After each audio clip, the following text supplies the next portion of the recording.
Good morning, grade fours. So today, Thursday, the 23rd of April, we're going to be carrying on with our series of how to write good descriptions and good creative writing. Today, we're going to be looking at how to write show, don't tell. All right. So what I call show and not tell sentences. All right. Okay. So in our writing, when we're doing our writing, we sometimes want to talk about how a person is feeling. And we might write there, I was feeling nervous, I felt scared, I felt happy, I felt sad. But the problem with that is we're telling our reader exactly how that character is feeling. And the idea behind every writer should be you need to try and paint a picture in your reader's mind about exactly how that character is feeling. All right. So in other words, you want to show the reader how they're feeling, not tell. So let's have a look at how we can do that. It's actually really, really simple. All right. So, for example, all right, you need to start thinking if you're going to tell your reader that your character is feeling anxious or scared, rather than saying they felt anxious, they felt scared, you need to start thinking to yourself now. Well, and the way I do it is start with yourself, start with your actual face and body. So, first of all, start thinking, well, if I was scared or I was feeling nervous or anxious, what would my hands be doing? Okay, well, they would probably be shaking. So my hands would be shaking, all right? What might be happening inside my chest? My heart might be pounding or racing. What might other parts of my body be feeling like? Well, my knees would be like jelly, wobbling all around. How would my stomach be feeling? We talk about sometimes having a knot in my stomach or butterflies in my stomach. What else would the different parts of my body be doing? Well, my hairs on my neck might be prickling, standing up, okay? And all of these phrases here show the reader that your character is feeling anxious or scared. All right? And I'll give you some examples later on. Now, what about if your character is feeling excited? Right? So again, you do the same thing. What are the different parts of your body doing? Okay, so let's start with our face. What would your eyes be doing if you were feeling excited? Well, first of all, your eyes would be wide open, they'd be huge. Right? What would my face be feeling like? What would my skin be like? My skin might be glowing. My skin might be tingling. You get that tingling feeling because you're excited. Yeah. What would my mouth be doing? Well, probably if I was excited, I have this wide smile across my face. And what else might my body be doing? Well, if I'm excited, I might be rubbing my hands together. Oh man, I'm so looking forward to this. So again, those are all phrases that are showing you, that I'm feeling excited. All right. Then, what about if you're feeling upset or sad? So the same thing goes in. Now start thinking, well, if I'm feeling upset or sad, what might be happening with my eyes? Oh, my eyes would probably be filled with tears. Yeah. My skin might be a little bit red from all those tears. Yeah. My mouth might be turned down into a frown because I'm upset. My eyes might be a bit downcast. All right. All these phrases show me that I'm feeling upset or sad. And there again, you can tell me if you're upset or sad, how would you be walking? Well, my head might be down. My shoulders might be hunched. I might be walking very slowly. All of those sentences again show me that I'm feeling upset or sad. They don't tell me. Don't write there that person felt sad or John felt sad. John's eyes were filled with tears. He walked slowly. His head was down. His shoulders were hunched. He walked very slowly. All of those tell me how was John feeling, upset or sad.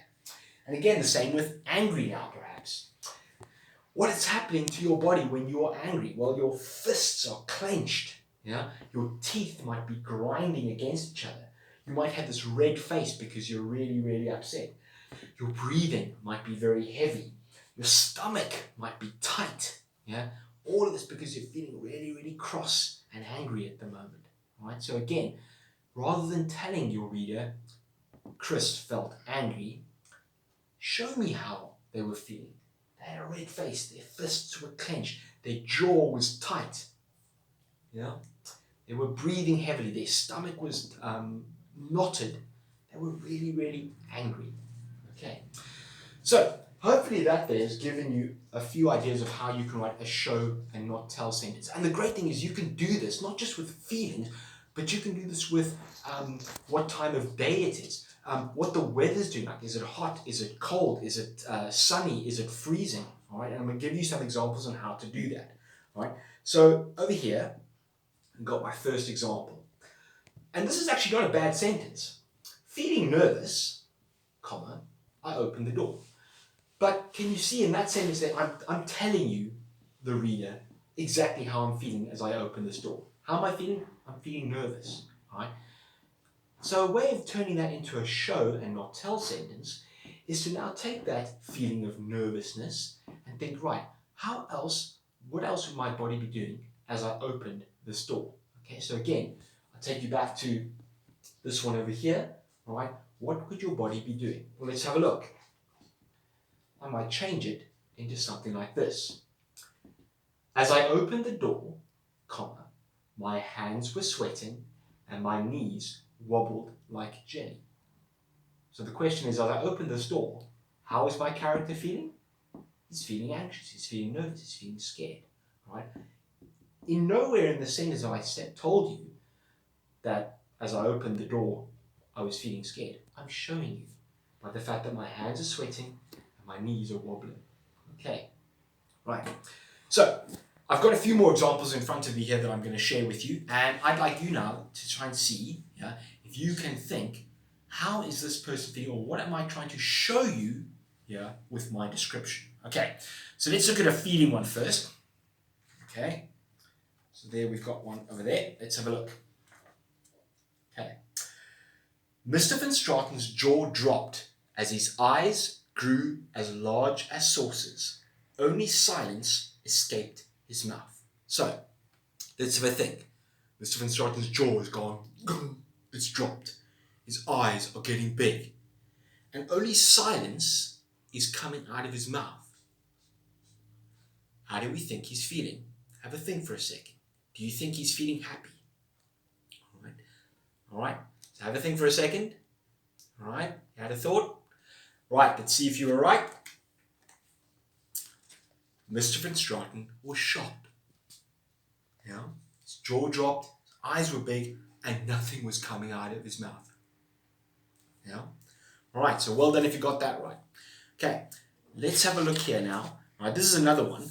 And here I'm not describing a feeling. I'm describing what it is like at the moment. So don't think of a feeling here. Read the sentence very carefully and see if you can work out, what am I trying to show you, the reader? What image am I painting in your head when you read this? Okay, so let's look. The sun beat down on him, sapping his strength and burning his lips and skin.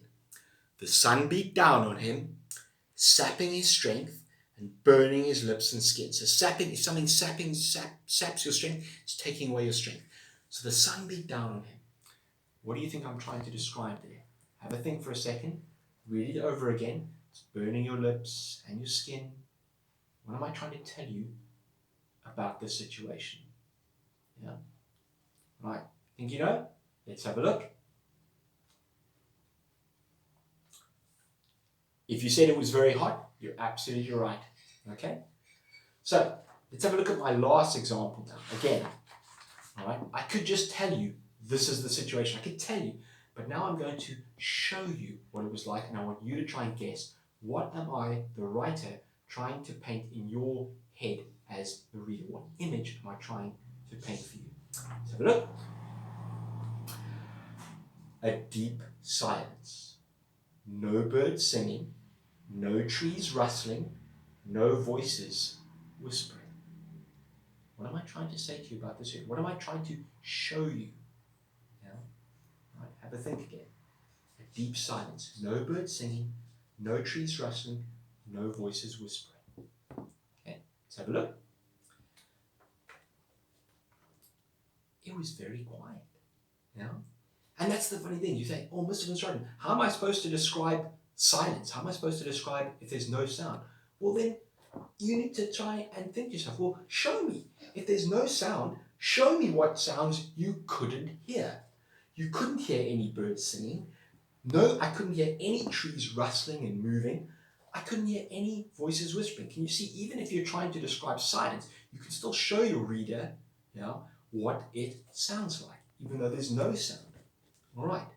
So, hopefully that there has given you guys a good idea how to write some really good show and not tell sentences. All right.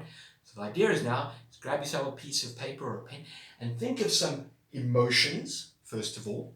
All right. And then think to yourself, use that trick that I told you. Think about all the things your body, your face are doing when you are feeling that particular emotion. The same now with feeling, if describing if something was very hot, if it was very cold. That's a really good one. Don't tell me it was freezing cold. Show me that it was freezing cold. What happens when it's freezing cold? All right. The same as if it was, don't tell me, or right there, it was very dark. Show me that it was very dark. All right.